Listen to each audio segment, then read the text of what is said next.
ഈ സ്കൂളിൽ ഏത് രീതിയിലുള്ള യൂണിഫോം വേണമെന്നുള്ളത് അത് ആ സ്കൂൾ മാനേജ്മെൻ്റല്ല തീരുമാനിക്കുന്നത്. അല്ലാതെ അവിടെ പഠിക്കാൻ വരുന്ന കുട്ടികളോ അല്ലെങ്കിൽ അവരുടെ മാതാപിതാക്കളോ ആണോ? അല്ല, അത് ആ സ്കൂൾ മാനേജ്മെൻറ്റാണ് തീരുമാനിക്കുന്നത് ഏത് രീതിയിലുള്ള യൂണിഫോമാണ്, അതിൻ്റെ കളറ്, ഏത് രീതിയിലുള്ള സ്റ്റിച്ചിങ് ആണ്, അതിൻ്റെ ഡ്രസ് കോഡ്, ഇതെല്ലാം തീരുമാനിക്കുന്നത് ആ സ്കൂൾ മാനേജ്മെൻറ്റാണ്. അപ്പോൾ അതിൻ്റെ അകത്ത് അവിടെ അങ്ങനെ കുഴപ്പമില്ലല്ലോ, ഇവിടെ ഇങ്ങനെ കുഴപ്പമില്ലല്ലോ എന്ന് പറഞ്ഞിട്ട് കാര്യമുണ്ട്. ചില സ്കൂളുകൾ കുറച്ചുകൂടെ ഡിസിപ്ലിൻ കീപ്പ് ചെയ്യുന്ന മിക്കവാറും ഇപ്പോൾ ഈ കേരള സിലബസ് അല്ലാതെ അല്ലെങ്കിൽ ക്രിസ്ത്യൻ മാനേജ്മെൻറ്റ് എയ്ഡഡ് സ്കൂളുകളാണെങ്കിൽ ഇത്രയും ചിലപ്പോൾ സ്ട്രിക്റ്റ് ആയിരിക്കുകയില്ല, അവർ കുറച്ചുകൂടെ ലിബറലായിരിക്കും. പക്ഷേ ചില CBSE സ്കൂളുകൾ, ഇപ്പോൾ ഉദാഹരണത്തിന് ഈ ഊട്ടിയിലൊക്കെയുള്ള ഹൈ സ്റ്റാൻഡേർഡ് CBSE സ്കൂളുകളില്ലേ, അവിടെയൊക്കെ എന്ന് പറഞ്ഞു കഴിഞ്ഞാൽ സാധാരണ ഷർട്ട് അല്ലെങ്കിൽ പാൻറ്റ് അല്ലെങ്കിൽ നിക്കറ്, പിന്നെ അതിനോടൊപ്പം ഷൂസ് കാണും, ഷൂസ്, സോക്സ്, അതുപോലെ ടൈയ്, ഇതൊക്കെ കമ്പൽസറിയാണ്. അപ്പോൾ നമ്മുടെ ഇവിടെയൊക്കെ ഞങ്ങളുടെ ഈ ഭാഗത്തൊക്കെ ടൗണുകളിലൊക്കെ ഉള്ള ഹൈ സ്റ്റാൻഡേർഡ് സ്കൂളുകളുണ്ട്. അവിടെയൊക്കെ ഷൂസ്, സോക്സ്, അതുപോലെ ടൈയ്. നേരത്തെയൊക്കെ ആണെങ്കിൽ മിഡി ആണെങ്കിൽ മുട്ട് കഴിഞ്ഞിട്ട് ഇറക്കം വരെ വരണം. ഇപ്പം മിഡി ആയിരിക്കുമല്ലോ, പിന്നെ കൂടുതലും ചുരിദാറുകളായിരിക്കും.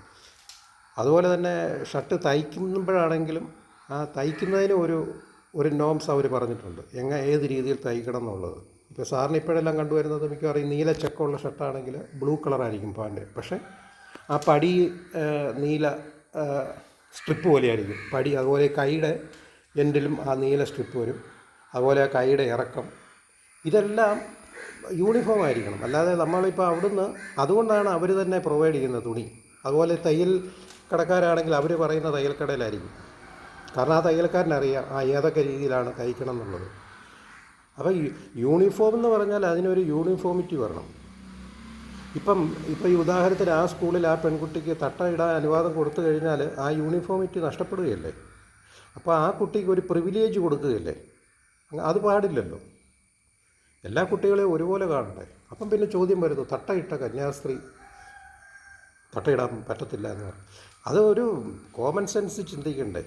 കുട്ടികൾക്കല്ലേ യൂണിഫോം, അവരല്ലേ യൂണിഫോം ധരിക്കേണ്ടത്. കന്യാസ്ത്രീകളുടെ അത് അവരുടെ യൂണിഫോം. പിന്നെ അത് തന്നെയല്ല, അധ്യാപകർക്ക് യൂണിഫോം ഇല്ലല്ലോ. അധ്യാപകർക്ക് ഏത് ഡ്രസ്സ് വേണമെങ്കിലും ധരിക്കാം. ഇപ്പോൾ ഈ ക്രിസ്ത്യൻ മാനേജ്മെൻറ്റ് സ്കൂളുകളിലാണെങ്കിൽ കന്യാസ്ത്രീകൾ അവരുടെ വേഷം ധരിച്ച് അവർ പഠിപ്പിക്കുന്നു. അതുപോലെ ചില സമയങ്ങളിൽ അച്ഛന്മാരെ വന്ന് പഠിപ്പിക്കും, അവർ ലോഹ ഇട്ടുകൊണ്ട് പഠിപ്പിക്കും. പിന്നെ ചില സബ്ജക്റ്റുകളിലൊക്കെ ഈ മാനേജ്മെൻറ്റ് സ്കൂളിൽ മറ്റുള്ള ആളുകളെയും പഠിപ്പിക്കുന്നുണ്ട്. ഇപ്പം ഉദാഹരണത്തിനാണെങ്കിൽ ഈ അറബിക്ക് ചില സ്ഥലങ്ങളിൽ അറബിക് പഠിപ്പിക്കുന്നത് മിക്കവാറും മുസ്ലിംസിലെ അധ്യാപകരായിരിക്കും. അവരവരുടെ അറബിക് ഡ്രസ്സ് ഇട്ടുകൊണ്ടാണ്, ഈ ഉസ്താദിൻ്റെ ആ ഒരു സ്റ്റൈലിലുള്ള ഡ്രസ്സ് ഇട്ടുകൊണ്ടാണ് അവർ വന്ന് പഠിക്കുന്നത്. അപ്പോൾ അവരെ ആരെങ്കിലും എതിർക്കുന്നുണ്ടോ? അത് പറ്റത്തില്ല, നിങ്ങൾ ഇതൊരു ക്രിസ്ത്യൻ മാനേജ്മെൻറ്റ് സ്കൂളാണ്, ഇത് നിങ്ങളുടെ മുസ്ലിംസിൻ്റെ രീതിയിലുള്ള ഡ്രസ്സാണ്, ഇതിവിടെ പാടില്ല എന്ന് പറയുന്നത്. അങ്ങനെ പറയാൻ പാടില്ല, കാരണം അധ്യാപകർക്ക് യൂണിഫോം ഇല്ല. യൂണിഫോം ഉള്ളവർ, അതായത് മതപരമായിട്ട് യൂണിഫോം ധരിക്കുന്നവർ അത് ധരിക്കും, അല്ലാത്ത അധ്യാപകർ കോമൺ ആയിട്ടുള്ള ഡ്രസ്സ് ധരിക്കും. ഇതൊരു കോമൺ സെൻസിൽ ചിന്തിച്ചാൽ പോരെ. ഇതാണോ ഇവരുടെ ഉദ്ദേശം? ഇത് ഈ പർപ്പസ്ഫുള്ളി പ്രശ്നങ്ങൾ ഉണ്ടാക്കുകയല്ല. അപ്പം ഇവിടെയുള്ള ചാനലുകാരും അല്ലെങ്കിൽ സാംസ്കാരിക ഉന്നത രീതിയിൽ ചിന്തിക്കുന്ന വ്യക്തികളുണ്ടല്ലോ, ഒരു കഷ്ണം തുണി ഉണ്ടതുകൊണ്ട് തന്നെ ആയിട്ടോ ആകാശം ഇടിഞ്ഞു വീഴുമോ ഇങ്ങനെയുള്ള മറുചോദ്യമാണ്. അങ്ങനെയാണ് ആ ഒരു കഷ്ണം തുണി അങ്ങ് ഒഴിവാക്കിയാൽ പോരെ. ഈ സ്കൂളിൽ എന്ന് പറഞ്ഞു കഴിഞ്ഞാൽ മറ്റുള്ള സ്ഥലത്തെ യൂണിഫോം ഇതുമായിട്ട് കമ്പയർ ചെയ്യരുത്. സ്കൂളിലെ യൂണിഫോം എന്ന് പറയുമ്പോൾ അതൊരു ഡിസിപ്ലിൻ്റെ ഭാഗം കൂടിയാണ്. ഇപ്പോൾ ഡോക്ടർമാരല്ല വക്കീലന്മാർ അവർ യൂണിഫോം തരുന്നു, അല്ലെങ്കിൽ ഇവിടെ കോളേജിൽ അല്ലെങ്കിൽ മെഡിക്കൽ കോളേജിലെ ഡോക്ടേഴ്സ് അവർ യൂണിഫോം ഉപയോഗിക്കുന്നു. അവർ യൂണിഫോം വയ്ക്കുന്ന അവർ ആ ഓവർകോട്ട് ഇടുന്നുണ്ടെങ്കിൽ അത് അവരുടെ രീതിയിലാണ് അവർ സ്റ്റിച്ച് ചെയ്യുന്നത്. അല്ല എല്ലാം ഒരേ രീതിയിലായിരിക്കണത്തില്ല, ചെറിയ ചെറിയ വ്യത്യാസങ്ങളൊക്കെ വരും. പക്ഷേ സ്റ്റുഡൻസിനെ സംബന്ധിച്ച് അതുപോലും പാടില്ല. അതായത് ഞാൻ നേരത്തെ ഒരു വീഡിയോയിലും പറഞ്ഞത്, ഒരു കുട്ടിക്ക് പോലും ഒരു കോംപ്ലക്സ്, അത് ഇൻഫീരിയോറിറ്റി കോംപ്ലക്സോ സുപ്പീരിയോറിറ്റി കോംപ്ലക്സോ ഉണ്ടാകാൻ പാടില്ല. ഇപ്പോൾ ഈ തട്ടെന്നുള്ള അത് മതം എന്നുള്ള അത് ഫോർഗറ്റ്, അത് വിട്. ഈ മതം എന്നല്ല, അല്ലെങ്കിൽ പിന്നെ ആ ഒരു പെൺകുട്ടി ഇങ്ങനെ ചുമ്മാ ഒരു നെറ്റ് പോലെ ധരിക്കണം, മതത്തിൻ്റെ അത് വിടുക.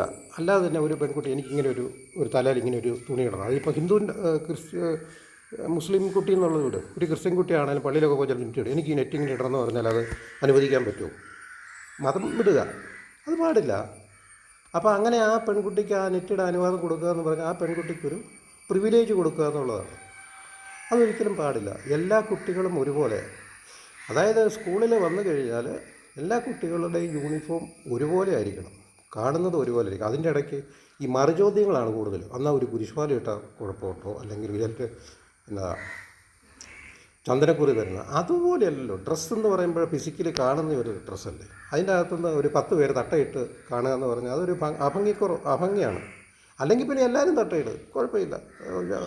എൻ്റെ ഒരു പോളിസി അതാണ്. ഡ്രസ്സ് ധരിക്കുമ്പോൾ എല്ലാവരും ഒരേ രീതിയിലായിരിക്കണം. അതിൻ്റെ ആ സ്റ്റിച്ചിങ്, ഇപ്പം പെൺകുട്ടികളാണെങ്കിൽ ചുരിദാറാണെങ്കിൽ അത് ചുരിദാറല്ല, മിടിയാണ് മിടി. അല്ലെങ്കിൽ ആ മുടി, ചില സ്കൂളിലൊക്കെ മുടി വളരെ സ്ട്രിക്റ്റായിട്ട് പിന്നിടണമെന്നുണ്ട്, ചിലയിടത്ത് അത്ര സ്ട്രിക്റ്റ് അല്ല. അതുപോലെ ചില സ്കൂളുകളിൽ ഇപ്പോൾ ഈ പിള്ളേരുണ്ടല്ലോ വലിയ ഫ്രീക്കൻ സ്റ്റൈൽ, ഇവിടെ എല്ലാം ഇങ്ങനെ പറ്റ വിട്ടിട്ട് ഇവിടെ മാത്രം ഇങ്ങനെ പോകും. ചില സ്കൂളുകളിൽ അവരനുവദിക്കുകയില്ല. അവർ ചിലപ്പോൾ പേരൻസിനെ വിളിച്ച് പറയും ചെറുക്കൻ്റെ മുടി മര്യാദയ്ക്ക് വെട്ടിക്കൊണ്ട് വരാൻ. അപ്പോൾ അതെല്ലാം മൗലികാവശ്യമാണ്. എന്നാ പ്രതികരിക്കാനും പ്രതിഷേധിക്കാനും എല്ലാം നമുക്ക് സ്വാതന്ത്ര്യം ഉണ്ടെന്നും പറഞ്ഞുകൊണ്ട്, അങ്ങനെ ഒരു സ്വാതന്ത്ര്യമുണ്ട്. പ്രതികരിക്കാനും പ്രതിഷേധിക്കാനും ഇന്ത്യൻ ഭരണഘടനയുടെ സ്വാതന്ത്ര്യം ഉണ്ടെന്നും പറഞ്ഞുകൊണ്ട് ഒരുത്തൻ്റെ വീടിന് മുമ്പ് വന്നിട്ട് ചുമ്മാ തെറി പറയാൻ പറ്റുമോ? അത് പറ്റില്ലല്ലോ. അതുപോലെ ഈ ഭരണഘടനയിലെ ആവശ്യമില്ലാത്ത കഷണങ്ങൾ അല്ലെങ്കിൽ ആവശ്യമുള്ളത് അവർക്ക് ഉള്ളത് മാത്രം എടുത്തിട്ട് കാര്യമുണ്ടോ? എനിക്ക് ആ ഭരണഘടന നമ്പർ എന്ന് പറഞ്ഞാൽ 25 30 അല്ല 25 26 ഇങ്ങനെ പറഞ്ഞിട്ടുണ്ട്. പക്ഷേ 30 ഇവർക്ക് മാനേജ്മെൻറ്റിന് അതിന് ചെയ്യാനുള്ള അധികാരം കൊടുത്തിട്ടില്ലേ? ഇതൊക്കെ ഈ നിസ്സാരമായ കാര്യങ്ങൾ പ്രശ്നങ്ങളുണ്ടാക്കി വലുതാക്കുകയാണ്. അല്ലാതെ ഇതിൻ്റെ അകത്ത് യാതൊരു കാര്യവുമില്ല. അവർ സ്കൂളിൽ ആ ഒരു യൂണിഫോം എന്ന് പറഞ്ഞാൽ അത് അനുവദിക്കുക, അല്ല അത് അംഗീകരിച്ചുകൊണ്ട് ആ സ്കൂളിൽ പഠിക്കുക. ഇനി അത് പറ്റത്തില്ല, ഈ പെൺകുട്ടിക്ക് എനിക്ക് നിർബന്ധമാണ് തട്ടയിടണം എന്ന് പറഞ്ഞാൽ ഓപ്ഷൻ ഉണ്ടല്ലോ. എല്ലാ സ്കൂളിലും അങ്ങനെയല്ലല്ലോ. ക്രിസ്ത്യൻ മാനേജ്മെൻറ്റിലുള്ള ചില വേറെ സ്കൂളുകളിൽ കുറച്ചുകൂടെ ലിബറലായിട്ടുണ്ട്. അവിടെ പോകാം, അവിടെ പോയി തട്ടയിട്ടുകൊണ്ട് പഠിക്കാം. ഇപ്പം ഇവിടുത്തെ നിയമം ഇങ്ങനെയാണ്. അത് അവരുടെ ആ ഒരു സ്റ്റാൻഡേർഡ് കീപ്പ് ചെയ്യുന്നതാണ്. ചിലർ ഞാൻ മുമ്പേ പറഞ്ഞ പോലെ ചിലത് ടൈ ഇടും, വളരെ വെൽ ഡ്രസ്സിൽ, ഷൂസ്, സോക്സ്, അതൊക്കെ കാണുമ്പോൾ അതൊരു ഒരു ഒരു സ്റ്റാൻഡേർഡാണ്, ആ സ്കൂളിൻ്റെ സ്റ്റാൻഡേർഡാണ്.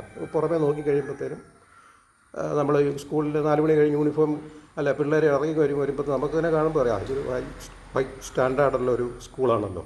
ടൈയ്, കോട്ട, ചിലയിടത്ത് കോട്ടുണ്ട്, അങ്ങനെയൊക്കെ ഉണ്ട്. അപ്പോൾ അത് നേരത്തെ അഡ്മിഷൻ എടുക്കുന്ന സമയത്ത് അറിയാമല്ലോ ഇന്നതാണ് യൂണിഫോം, ഇന്നതാണ് എന്നുള്ളത്. അപ്പോൾ അത് ഫോളോ ചെയ്യുക എന്നുള്ളതല്ലാതെ ഈ പഠിച്ച് അഡ്മിഷൻ എടുത്ത് പിന്നെ ഒരു 4-5 മാസം കഴിയുമ്പോഴത്തേക്ക് എനിക്ക് അത് വേണം ഇത് വേണം എന്നൊക്കെ പറഞ്ഞത് ഇതൊക്കെ ഈ അല്പമെങ്കിലും തലയ്ക്ക് വിവരമുള്ളവന് മനസ്സിലാകും ഇതിൻ്റെ പിന്നിലുള്ള ഉദ്ദേശങ്ങൾ. അപ്പോൾ ഇതിൻ്റെ അകത്ത് ഈ താഴെ വന്നിരുന്നിട്ട് അവിടെ അങ്ങനെ അല്ലെങ്കിൽ കന്യാസ്ത്രീ തട്ടയിട്ട കന്യാസ്ത്രീ ഈ കുട്ടിയുടെ തട്ടം ഇടാൻ പറ്റത്തില്ല എന്ന് പറയുന്നു. അങ്ങനെയൊക്കെയുള്ള ഈ വിഡ്ഢി ചോദ്യങ്ങളാണ് ആളുകൾ ചോദിക്കുന്നത്. ഒരു സ്കൂളിന് ഒരു റൂളുണ്ടെങ്കിൽ ആ റൂൾ ഫോളോ ചെയ്യുക, അത്രേ ഉള്ളൂ. മറ്റവരിങ്ങനെ ഇടുന്നുണ്ടല്ലോ, ഇവരിങ്ങനെ ഇടുന്നുണ്ടല്ലോ, ഓക്കെ. ഇപ്പം ഞാൻ പറയാം, ആ കുട്ടികളിൽ തന്നെ വേറെ ഒരു ക്രിസ്ത്യൻ കുട്ടി വേറൊരു രീതിയിൽ ഡ്രസ്സ് ധരിച്ചു വന്നിട്ട് അത് അനുവദിക്കുകയാണെങ്കിൽ ഇവർക്ക് ചോദിക്കുക എന്തുകൊണ്ട് ആ കുട്ടിക്ക് അനുവദിച്ചു.